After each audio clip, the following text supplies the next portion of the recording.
శ్రీమాతా శ్రీ మహారాజ్ఞి శ్రీమత్ సింహాసనేశ్వరి లలితా సహస్రనామం ఉందో అది బ్రహ్మ విద్య. ఒకప్పుడు పీఠాల్లో ఈ లలితా సహస్రనామాన్ని శ్రీచక్ర ప్రకారంగా ఆచరించేవాళ్ళు.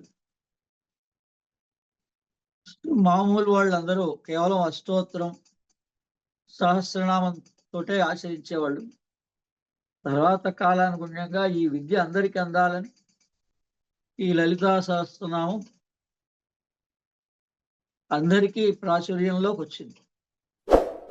దసరా నవరాత్రులు కానీ ఏ అమ్మవారి పూజలు చేసినా, శుక్రవారంలో చేసినా ఈ లలితా సహస్రనామంతో పూజ చేయడం. లలితా సహస్రనామంలో అష్టోత్తరము, ఖడ్గమాల, త్రిశతి అంతా మంత్రశాస్త్రం, పంచదశి వ్యాఖ్యానమే త్రిశతి.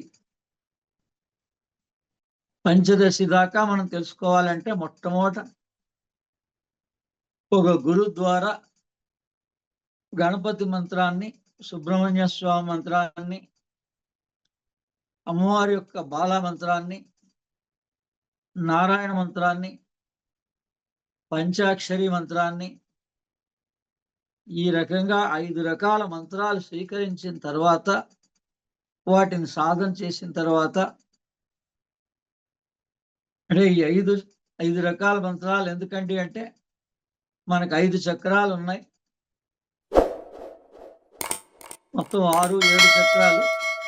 కానీ 5 చక్రాలు పూర్తిగా ఎవరి బాధ్యత వాళ్ళది శుద్ధి చేసుకోవాల్సిన బాధ్యత.